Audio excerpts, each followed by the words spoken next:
नमस्कार, मैं बैरा जयनगर से अजीत झा। आप तमाम लोगों का अपने फेसबुक पेज जनता की आवश्यक बातें यूट्यूब चैनल और टाइमलाइन अजीत झा पे दिल से स्वागत करते हैं। अभी हम मौजूद हैं अपने पंचायत के अंतर्गत बैरा में, और ये चौपाल है हमारे पंचायत के जो मुखिया है विमला देवी उनका।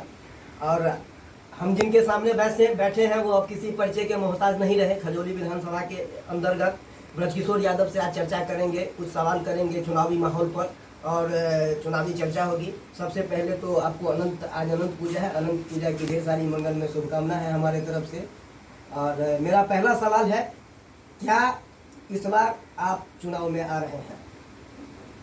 सबसे पहले तो अनंत चतुर्दशी का आपके चैनल के माध्यम से पूरे खजौली विधानसभा सहित पूरे देशवासियों का हार्दिक अभिनंदन और स्वागत, बधाई।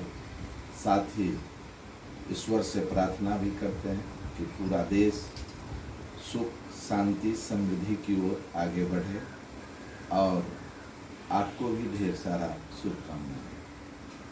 आपने प्रश्न किया है कि आप चुनाव में आ रहे हैं क्या नहीं। माननीय पत्रकार महोदय, हम राष्ट्रीय जनता दल के एक सामान्य कार्यकर्ता हैं। शीर्ष नेतृत्व ने जिस प्रकार से अभी तक हमें आशीर्वाद मिल रहा है और जिस प्रकार से हम पर भरोसा कर रहे हैं, निश्चित रूप से लग रहा है कि आने वाले दिन में राष्ट्रीय जनता दल हमें चुनाव मैदान में उतारेगी। इस बात से हम पूर्ण रूप से सहमत हैं। दूसरी सवाल है कि यहाँ पर विगत दिनों में, पिछले दिनों जो है अरुण शंकर का प्रोग्राम हुआ था विधायक का। उन्होंने कहा जो कि हमारे काम के अंतर्गत हमने सिंचाई पर बहुत ध्यान दिया है। अभी भी हमारे क्षेत्र में जो है पानी लगा हुआ है, सिंचाई पर हमने काम किया है। इसके बाद शिक्षा पर हमने काम किया है, स्वास्थ्य पर हमने काम किया है। तो इस पर एज ए नेता, एज ए 20 बरस आप राजनीति के क्षेत्र में, पंचायत भी आपके साथ है, आप इस अरुण शंकर के जवाब से आप कितना संतुष्ट है एज ए नेता? मतलब पत्रकार महोदय, सम्मानित माननीय विधायक जी की बयान इतना बड़ा हास्यास्पद बयान है जिसकी चर्चा करने लायक भी बयान नहीं। क्योंकि भादो महीना चल रहा है, अब कहते हैं सिंचाई हम करवा दिए। हम कहते हैं पत्रकार महोदय, किसी एक जगह पूरे विधानसभा में किसी एक जगह का वो नाम बतावे जहां पर उनके दूर संचार या किसी प्रकार से जो बांध लगा हुआ है कमला में, जो पुल बनने के लिए बांध लगा है, कहते हैं वो बांध हमने लगवा दिया। रामप्रीत बाबू जो माननीय सांसद महोदय हैं, वो आते हैं तो कहते हैं ये पुल हमने डैम का निर्माण करवाया। संजय जी कहते हैं हमने, और सरकार कह रही है कि यह हमारी योजना है। तो आप समझ सकते हैं कितनी बड़ी हास्यास्पद और यह व्यंग्यात्मक किस प्रकार से माननीय विधायक जी अपने बयान दे रहे हैं। दूसरी बात कि आप अभी चले जाइए, लगेगा जिस पंचायत में जाइएगा, जहां भी अगर जो नहर के किनारे है कुछ पंचायतों को छोड़कर दूर तक पानी नहीं गया। अभी आप चले जाइए कोरेहिया, गोबराही, जिसमें नहर की सफाई नहीं होने के कारण और कई दिनों तक जो वहां पर बांध बंद किया गया था नहर में, जो लोगों ने जागरूकता के तहत और हम लोगों ने प्रयास किया तो वो बांध खुला, तब जाके कहीं पानी अभी कुछ चला है। तो निश्चित रूप से उनकी बात में पूर्ण रूप से झुठलाते हुए बात है। दूसरी तरफ आप वो कह रहे हैं हम शिक्षा के क्षेत्र में परिवर्तन किए।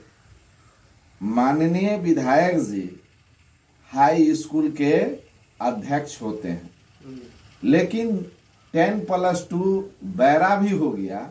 हमें नहीं लगता है कि कभी अपने अध्यक्षता में उन्होंने एक मीटिंग भी किया है। इसी प्रकार बहुत सारे जगह उन्होंने मीटिंग भी नहीं किया जिस का वो अध्यक्ष हो और खुद अध्यक्ष अभी तक अपने संज्ञान में उस विद्यालय को नहीं लिया, तो फिर क्या कहना। दूसरी बात, तीसरी बात आप कह रहे हैं स्वास्थ्य की बात। जहां उनकी घर है वो है बासोपट्टी प्रखंड, जहां मैंने कहा कम से कम आपके मीडिया के माध्यम से हमने दिखाने का काम किया है कि 3-4 व्यक्ति सांप काटने के बाद दवा के अभाव में मृत्यु हो गया। जी जरूर। और आज तक उन पर कोई बयान तक एक नहीं आया। आप कहते हैं कि जाति के आधार पर वोट, वही बीरपुर का शाह जी मरा जिसको सांप काटने के बाद उसकी मृत्यु उसकी पत्नी की हो गई, आज तक उस परिवार से मिलने के लिए नहीं गया। आप कहते हैं कि अति पिछड़ा का वोट भारतीय जनता पार्टी के साथ है, वह एक झूठ का पुलिंदा कह के वो अपने आप को दिग्भ्रमित करते हैं। वही जो बीन था, जो मुखिया हैं, जो मल्लाह समाज से आते हैं, सिराही में सांप काटने से मृत्यु हो गया, आज तक उस परिवार से मिलने के लिए नहीं गए। इनरवा के बारे में ही कहा इन्होंने, जो 2000 मलाह का यहाँ वोट है, इसलिए हम सहनी को लेकर के आए हैं, यहाँ मलाह मुखिया भी है। तो आप सोच सकते हैं कि उनका काम क्या है। वो अपने आप बोल रहे हैं। एक मीडिया चैनल पर वो बयान दिए थे कि धन कटनी का समय होता है तभी जाके लोग फसल काटने के लिए किसान खेत में जाते। उनका कहने का मतलब था कि अब चुनाव का समय आया है तब ना हम क्षेत्र में घूरेंगे, बिना चुनाव के समय आए हुए वो नहीं घूरते हैं। वो ठीक कहे कि सहनी को लेके आए हुए हैं कि सहनी समाज के बीच में जाएं और सहनी को कहे कि देख रहा है पूरा बिहार मुकेश सहनी की ओर, और मुकेश सहनी जी आज माननीय तेजस्वी जी को मुख्यमंत्री बनाने के लिए आगे बढ़े हुए हैं। तो उन्हीं के काट में यह इन बात का प्रयोग कर रहे हैं। तीसरी बात, जिस प्रकार से उन्होंने सभा स्थल पर पूरे फील्ड को घेर के एक छोटा सा बड़ा फील्ड को छोटा सा पहले किए, और उस छोटे से फील्ड में जब आप चैनल को घुराइएगा तो आपको पता चलेगा उनका फर्स्ट बयान है कि 10,000 लोग। अरे 10,000 आप कितना कुर्सी लगाए हुए थे? हम लोग टेंट वाले से भी पूछ लिए आपका कितना गैस सिलेंडर खर्चा हुआ, आप कैसे लाए टेम्पू पर लोगों को, और महिलाओं को आपने दिग्भ्रमित करके लाया। एक पुरुष आपके मीटिंग में नेता को छोड़ के कहीं कोई नजर नहीं आया। हमारी माता एवं बहनों को आपने किस प्रकार से लाया वह आप स्वयं जानते हैं, या आपके कार्यकर्ताओं द्वारा कैसे लाया गया कि आप जो सरकार कह रही है उन तमाम चीजों को उनको बरगला के आपके मीटिंग में कहीं से लोग पूरे विधानसभा में आपकी यही स्थिति रही कि 1000-2000 लोगों को बीच में आप अपना मीटिंग करते हैं। एक सर्वे मैं कर रहा हूँ नेताजी, इलेक्शन पर ही मैं सर्वे कर रहा हूँ, खजौली के विभिन्न जगहों पर मैं जा रहा हूँ, तो वहाँ पर कहा जा रहा है जो कि ब्रजकिशोर यादव नेता तो बहुत अच्छा है, पर्सनली काम तो लोगों का बहुत अच्छा करते हैं, लेकिन क्या उन्होंने खजौली के जनता के लिए सुखाड़, इस बार जो क्षेत्र में जो सुखाड़ हुआ है बहुत सारे जगहों पर, उनके लिए उन्होंने क्या किया? उनके लिए क्या उन्होंने एप्लीकेशन दिया, वीडियो को दिया, सीओ को दिया, कलेक्टर को दिया कि इलाका सुखाड़ घोषित हो जाना चाहिए? इस पर आपको क्या कहना है? हमने मीडिया के माध्यम से भी मांग किया, और हमारी पार्टी राष्ट्रीय जनता दल ने माननीय जिला पदाधिकारी को भी लिख के दिया। आपने देखा होगा कि एक विशाल धरना जिला समाहरणालय के नज़दीक राष्ट्रीय जनता दल महागठबंधन के द्वारा किया गया था, जिसमें 12-13 मांगे थी, जिसमें लिखित रूप से 5 शिष्टमंडलीय जो लोग जाके मिले हुए थे वरीय नेता, उसमें भी उस मांग को रखा गया था। लेकिन यहाँ कैरेक्टेरिया की बात हो रही है, और दूसरी बात कि आप कह रहे हैं कि आपने इन तमाम चीज़ों को, ये तो सरकारी है, ये तो इस पर बिहार सरकार को हम लोगों को बताना है, संज्ञान उनको लेना वही है। बात है जो कि लेकिन जहां पर व्यक्तिगत तौर पर हुआ, मैं पूरे दावे के साथ कह सकता हूं कि आज तक सिराही में जो कटैया पंचायत में आता है, चाहे माथौर में, हमने जो पाइप लगवाया जिससे सैकड़ों एकड़ खेत की सिंचाई हुई, हमने खुद जाके कदवाही में फाटक गिराया और लगातार सिंचाई के लिए लोगों से अनवरत संपर्क किया। हमने छतौनी के किसानों के लिए पाइप गिरवाया और यह सब हमने अपने निजी कोष से किया। यह तो जहां तक बैरा, परसा, इनरवा, पिठवाटोल, यहाँ तक कि देवधा, रजौली, धनिया पट्टी के लिए पटाने की बात होती है। यह तो खजौली के कुछ साइडों में मैंने बात खजौली की साइड की बात, हाँ, खजौली की ही हम बात कर रहे हैं। खजौली में भी हमने प्रयास किया है। आप पता कर सकते हैं कोसी में जहां पर पाइप लगाने के लिए हम लोगों ने सरकार से मांग किया, एक आध जगह लगा भी और सिंचाई भी हुआ, लेकिन मूल रूप से इलाके का उद्धार के लिए मधुबनी जिला को पूर्ण रूप से सुखाड़ घोषित जब तक नहीं किया जाएगा, तब तक आम आवाम के बीच जो लोगों की जनमानस जिस प्रकार इस आज चिलचिलाती धूप में जो कराह रही है, उसकी आवाज सरकार को लेना चाहिए और सरकार को इस पर संज्ञान लेना चाहिए। इसीलिए हम लोगों ने आवाज तो दिया है, लेकिन हम लोग कहते हैं कि ये तो गूंगी बहरी सरकार है। अब सम्मानित विधायक डबल इंजन का सरकार है तो गूंगी बहरी सरकार तो है ही, क्योंकि देखिए बहुत सारे ऐसे काम है जो कागज के पन्नों पर है लेकिन जनता के बीच जमीनी हकीकत पर नहीं दिख रहा है। क्या लोगों ऐसा उम्मीद करें जो कि नहीं, अगर ब्रजकिशोर यादव आएंगे तो जो जनता की मूलभूत आवश्यकता है, पर्सनली आवश्यकता को छोड़ करके जो जनता को मूलभूत आवश्यकता है उसकी पूर्ति होगी? मैं इतना कमिटमेंट आपके चैनल पर तो नहीं कर सकता हूं कि मैं सारे काम को करा दूंगा, लेकिन इस बात का कमिटमेंट मैं जरूर कहूंगा कि कम से कम जो आम जनों का मूलभूत सुविधा है, जैसे खजौली में डिग्री कॉलेज एक भी नहीं है, यह मूलभूत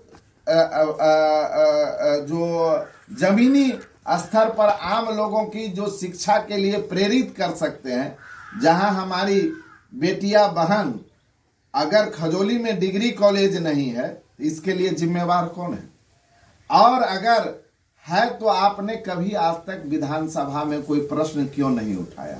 और प्रश्न अगर उठाए तो आप उसको प्रश्न काल में ले। कम से कम हम यह बात आपको आज आपके चैनल के माध्यम से पूरे विधानसभा वासियों को हम कहना चाहते हैं कि आपके सुविधाओं के लिए, आपकी जो मूल और वैचारिक और अधिकार है आपका, आपकी मांगों की पूर्ति के लिए मैं कभी विधानसभा में आवाज उठाने के बाद अगर जरूरत पड़ा तो सत्ता मेरा रहे या सत्ता विरोध में रहे, धरना प्रदर्शन अनवरत होते रहेगा।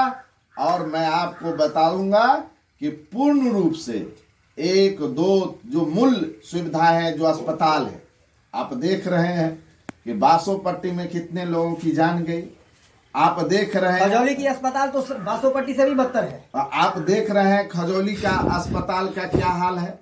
आप चले जाइए, अनुमंडल अस्पताल जयनगर को बनाया गया, लेकिन अभी तक अल्ट्रासाउंड नहीं होता, नहीं हुआ। सर्जरी का डॉक्टर है लेकिन अवेलेबल नहीं है। आप देख सकते हैं कि आप जब जाएंगे तो आपको पता चलेगा कि जब हमारी माता बहनें वहां जाती है तो सीधा उनको सिजेरियन के लिए वहां दलाल बैठे रहता है, प्राइवेट हॉस्पिटल में ले जाता है। तो इसके लिए जिम्मेवार कौन है? अगर विधायक जी सिर्फ यहाँ पर मेरा सवाल है, क्या ब्रजकिशोर यादव अगर चुनाव जीत करके आते हैं फ्यूचर में, तो क्या इस पर ब्रेक लगेगी? जो कि गरीब जनता जाते हैं सरकारी अस्पताल में इलाज कराने के लिए और वहां से उनको ट्रांसफर प्राइवेट अस्पतालों की तरफ किया जाता है, क्या इस पर लगाम लगेगी? जनता को वहां पर सुविधा मिल पाएगी? पत्रकार महोदय, इसका उदाहरण आपको जयनगर अस्पताल में जाके देखना होगा। अगर कोई पेशेंट 12 बजे रात में अगर पहुंचता है, अगर थोड़ा सा भी विलम्ब होता है, तो ब्रजकिशोर यादव दौरे दौरे अस्पताल में पहुंच जाता है। जिस रोज विधायक बनने के बाद अगर ब्रजकिशोर यादव अगर अस्पताल में पहुंचना प्रारंभ कर देगा या कोई भी विधायक प्रारंभ कर देगा, तो व्यवस्था अगर बदल नहीं जाए तो आप जो कहेंगे हम करने के लिए तैयार हैं। और रही बात यहाँ पर डॉक्टर की, अल्ट्रासाउंड की, तो ये कोई बहुत बड़ी मुद्दा नहीं है।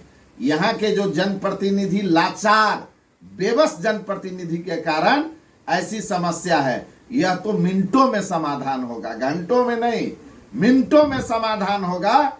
जब यह सारी व्यवस्था है, फिर यह व्यवस्था जयनगर में लागू क्यों नहीं होता है, इसके लिए पूरे जिम्मेवार स्थानीय जनप्रतिनिधि है। पत्रकार महोदय, आप थोड़ा सा पीछे चलिए। जब ऑक्सीजन प्लांट चला लगा, सम्मानित विधायक जी ऑक्सीजन प्लांट का उद्घाटन भी किए, किस आधार पर आज जयनगर अनुमंडल अस्पताल का ऑक्सीजन प्लांट बंद पड़ा है? इसका जिम्मेवार कौन है? अपने जिम्मेवारी से क्यों विधायक जी भागते हैं, जो बार बार कहते हैं कि हम फलाना जात को नेता को लाए हैं, फलाने को लाए हैं? अगर आप काम किए रहते तो इनरवा का फील्ड, उससे भी बड़ा फील्ड जो डीवी कॉलेज है, वो आप भरने की क्षमता है खजौली विधानसभा में आम जनों का। मेरा एक सवाल है, अब ये सवाल आपके अपने पंचायत के जनता की तरफ से है, चाहे वो किसी भी जाति का हो, जो कि नेताजी एक काम कब करेंगे? ये जो जयनगर से लेकर के शिक्षा की बात करते हैं, जयनगर उस सिमरानी से लेकर के और डीवी कॉलेज को जोड़ने वाली जो मुख्य सड़क है, वहाँ पर जो ये पुल डैमेज पड़ा हुआ है, जहाँ स्कूल की बसें गुजरती है, जहाँ ठंड महीना में मोटरसाइकिल वाला कैवल एक्सीडेंट होता है, उसकी चौड़ीकरण पर नेताजी कब ध्यान देंगे? ये पूरे पंचायत वासियों का सवाल है। माननीय पत्रकार महोदय, बहुत ही अच्छा प्रश्न आपने किया। आपने कई बार चैनल से इसको उठाया भी, लेकिन आप सोच सकते हैं कि वह रोड विधायक के अंदर में आता है। तो विधायक जी तो एकदम से कहते हैं हम कर दिए। वो कर दिए तो कैसे कर दिए? उन्होंने तो सिराही से लेकर के क्या कहते हैं, सुरियाही से सिरियाही रोड पेंडिंग पड़ा हुआ, वो कहते हैं कर दिए। और हमेशा वो कहते हैं कि टेंडरे में है, और ये टेंडर कब तक पूर्ति होगा? मैं यह नहीं कहता हूं, मैं कहता हूं कि जिस रोज काम नहीं हो तो आम जनों को लेकर सम्मानित विधायक जी को विधानसभा पर अभी किसी एक मुद्दा पर ये उनका ये दूसरा टर्म होने जा रहा है, समाप्ति की ओर है, कुछ दिनों के मेहमान हैं वो। तो आप हमको एक फोटो डलवा दीजिए जिसमें विधानसभा में वो स्थानीय मुद्दा पर कभी धरना पर बैठे हो। हाँ, पार्टी लाइन पर धरना पर बैठते हैं क्योंकि उनके नेतृत्व का आदेश होता है। आपने देखा किस प्रकार से मां बहन के नाम पर राजनीति प्रारंभ कर दी भारतीय जनता पार्टी। उस पर भी मैं आऊंगा, लेकिन इस सवालों का जवाब दे दीजिए, मैं उस पर भी आऊंगा। ये जो सवाल है, क्या इसकी चौड़ीकरण पर ध्यान दिया जाएगा? निश्चित रूप से आप एक एक चीज को आप नोट करते चले जाइए। अगर जिस रोज आम जनों के आशीर्वाद से मैं आऊंगा तो निश्चित रूप से यह तो कमिटमेंट नहीं करता हूं कि मैं आपका काम ये करवा दूंगा, लेकिन प्रोसेस में जाएगा और जो नियमतः कानूनन होगा वो होना है। आपको यह टूटा फूटा पुल नजर नहीं आएगा, इस बात का मैं गारंटी देता हूं। इसके लिए अगर आप चाहेंगे तो उनका अपना ऐच्छिक कोष भी तो है, इतना ठोर ठेकेदार है। जब घटना घट जाएगी तब हमने अपने हिसाब से तो कई बार किया है। हमने आज भी आपको हमने कहा ना कि सिराही हो, कदवाही हो, कटैया हो, माथोर हो, छतौनी हो, जहां हमने पाइप डलवाया है यह किसी के द्वारा न चंदा न सहयोग से अपने कोष से हमने करवाया है। तो ऐसा काम करना चाहिए। आप जो साहू जी की परिवार की मृत्यु हो गई, हमने अथक प्रयास किया है तो करीब 5, 10 दिन 15 दिन पहले उसको मृत्यु प्रमाण पत्र मिला। यह सरकार कह रही है सुशासन की सरकार है। पत्रकार महोदय, आप चले जाइए प्रखंड में, अरे जन्म प्रमाण पत्र को छोड़िए, वो तो खुशी का रहता है, लोग 10-5 कुछ दे भी देता है। मृत्यु प्रमाण पत्र भी बनने में महीनों नहीं वर्षों लग जाते हैं और लोग घर आ जाते हैं। वह विधवा माता जिसको बिना मृत्यु प्रमाण पत्र के आधार पर जो यह सरकार कह रही है 400 से हम 1100 करने जा रहे हैं माननीय तेजस्वी जी के डर से, वो उनको कैसे मिलेगा जब उनके पास मृत्यु प्रमाण पत्र नहीं है? जब 50 से कम में मृत्यु हो जाता है, उनको जो पारिवारिक लाभ मिलना है, अगर मृत्यु प्रमाण पत्र नहीं बनेगा तो कैसे मिलेगा? तो मैं कहता हूं सबसे बड़ा तो सुशासन के कुशासन हो गया है कि मृत्यु प्रमाण पत्र पूरे भारत में बिहार ऐसा राज्य होगा जहां मृत्यु प्रमाण पत्र के नाम पर भी नगदी लिया जाता है। अब मेरा लास्ट सवाल है आपसे मुखिया जी, क्योंकि आपको भी निकलना है। सबसे मेरा लास्ट सवाल है, एक मैं बचौल के बयान पर आता हूँ।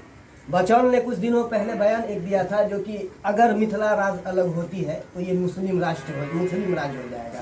इस पर आपका क्या राय है? मैं निश्चित रूप से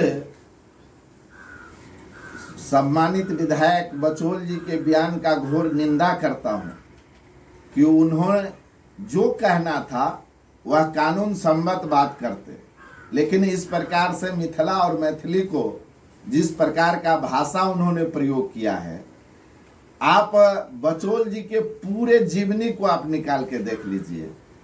लग रहा है उनको कि अभी हमारा पूर्ण रूप से मैं जा रहा हूं तो रहिका जो महाकवि विद्यापति का धरती है, जहां महाकवि का विद्यापति का उन्होंने तो आरोप इलाका है, हमें बेइज्जती किया। मैं वही बात कर रहा हूं पत्रकार महोदय, जहां महाकवि विद्यापति के लोगों को मानने वाले जो लोग हैं, जब उनसे प्रश्न करते हैं तो सीधे सीधे जहां पर न फैयाज साहब हैं न फैयाज साहब के पुत्र हैं, और जो व्यक्ति प्रश्न का उत्तर देते हैं वो कभी कहते हैं हिंदुत्व की बात करते हैं, और सबसे बड़ा एफआईआर विष्णुदेव सिंह यादव पर करते हैं।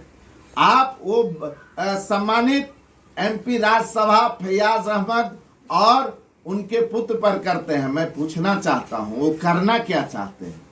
वो मिथिला और मैथिली के नाम पर जिस प्रकार से जो बयान दिए, उनकी जितना भी भर्त्सना किया जाए बहुत कम है, और लोगों ने उनका विरोध किया, और वो जान रहे हैं कि मेरा जमीन पूर्ण रूप से हिल गया है, 20वीं में उनको इतने वोटों से हार होगी, और इसीलिए वो रंग बिरंग के रास्ते को अपना रहे हैं, जिससे वहां पर जो करना चाहते हैं कि हिंदू मुसलमान के समाज के बीच में वो लड़ाई लड़वाना चाहते हैं। लेकिन इस बार वो अपने जाल में खुद फंस गए हैं कि उन्होंने वहां के जो महाकवि विद्यापति के मानने वाले लोग हैं, जो कवि विद्यापति के स्मारक के लिए लड़ाई लड़े, जो उनकी स्थापना किए, वैसे लोगों को उन्होंने एफआईआर किया है, वैसे लोगों पर। इसीलिए बचौल जी का जवाब वहां की आम जनता इस बार देगी, और हम आपको विश्वास दिलाते हैं